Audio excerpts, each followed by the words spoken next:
Allora, veramente soltanto due parole sul libro. Abbiamo capito che abbiamo lavorato tantissimo con questa commissione, veramente che ringraziamo ancora una volta, perché il dibattito è stato veramente serrato su questioni fondamentali e voi capite che dall'abitudine, diciamo così, dalla consuetudine di premiare un intervento meritevole, a cercare di cambiare scala e di cambiare orizzonte di riferimento, il lavoro che ci ha impegnati non è stato indifferente, è stato veramente, secondo me, un'operazione culturalmente interessante, quindi questa è la prima cosa che volevo sottolineare. E da qui l'idea di invitare le maggiori istituzioni della città, cioè le istituzioni che hanno una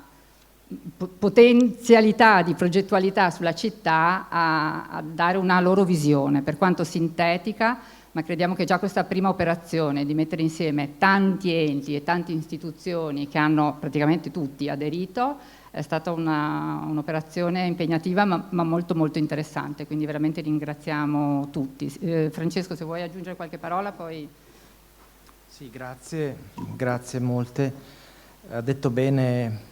Maura, sottolineando la fatica anche dei lavori della Commissione riguardo all'impostazione che il premio ha assunto quest'anno. L'idea del libro è essa stessa una parte del premio, una parte attiva, operante, perché nasconde una velleità, un auspicio, e per comunicarlo potrei usare una metafora, la metafora della fabbriceria. Tutti voi sapete che alcuni grandi monumenti italiani, il Duomo di Milano, quello di Firenze, ma la stessa Basilica di San Marco, sono dei microcosmi in cui una serie di figure di diversa competenza, di diversa estrazione, ognuno col suo ruolo, contribuiscono al mantenimento, anche al rinnovamento in certe occasioni di questi edifici. Proviamo per un attimo a pensare a Venezia come un grande monumento a scala urbana, in cui ciascuno degli enti coinvolti,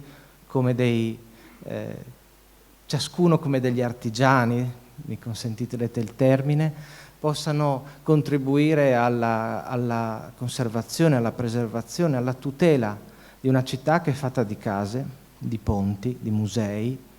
che è fatta anche di negozi, di bar, di attività, che è fatta di laguna e che si esprime soltanto attraverso una grandiosa complessità. Ecco, allora, se tutti gli attori riusciranno nei prossimi anni, contrastando le minacce che pure Venezia ha, a indirizzare la loro azione, i loro sforzi nella stessa direzione senza titubanze, e oserei dire tra l'articolo 9 e l'articolo 42 della Costituzione, quindi tra l'obbligo della tutela e l'obbligo di preservare la proprietà privata, ecco che allora probabilmente riusciremo a scrivere un bel futuro per questa città. Grazie.